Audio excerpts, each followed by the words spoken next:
This story is about a patu pounamu that was taken from an urupa in Tolaga Bay.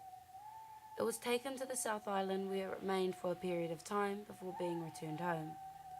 What follows is the history of the patu. Some of it explained, and some of it not. What we do know is that inanga pounamu is native to the South Island.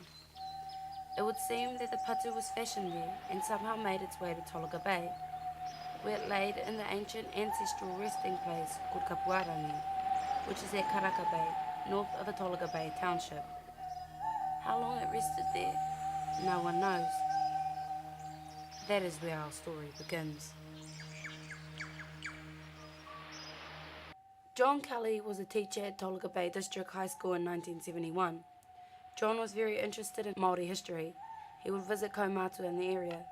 He also visited pa sites including Urupa. He visited Kapuarangi. On that visit, he saw kōiwi remains had been exposed. When he got back to Tolaga Bay, he told one of the kaumātua about what he had seen. A couple of weeks later, he went back to see if the bones had been buried, but they had not been. Not only that, but he also saw a green glassy object glittering in the sunlight. It was the patu pounamu. Instead of leaving the patu where it lay, he did the most interesting thing. He removed it and took it home with him.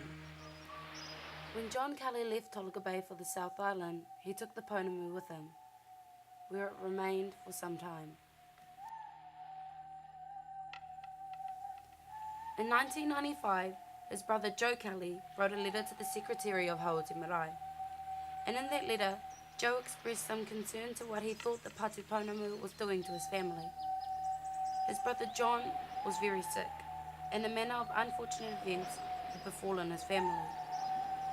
Joe described the patu as having a mystical power, not unlike the Ring of Tolkien, and he urged his brother to return the patu back to its rightful place. John died shortly after.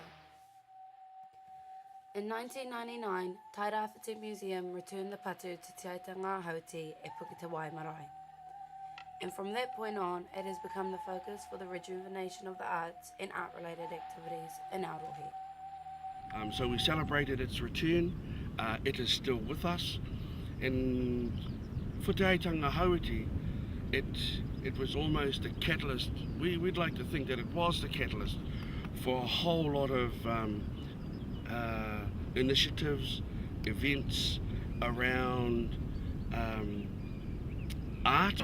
Some of them being a classroom or an off-site education room at Tolaga Bay Area School called Ruakaka, and that was bringing the museum out to the area, to the Tairāwhiti, out of the four walls of the museum, so to speak. Another initiative that came from that was Te Pounamu, and that really was a huge initiative that was 2 years in the making, and from it came things like guided tours around the region talking about our own histories and even talking about the patu and its journey. A group from Toi Hauiti have travelled overseas to visit other Te Aitanga-a-Hauiti taonga in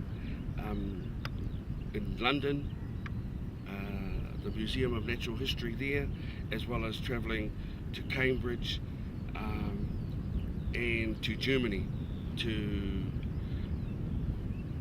the Popo of Hine Parata-Walker, which is in the Tübingen Museum at the University of Tübingen.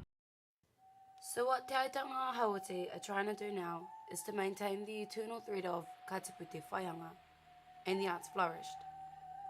Ka tipu te whaihanga ki Uawa, and the arts flourished in Uawa.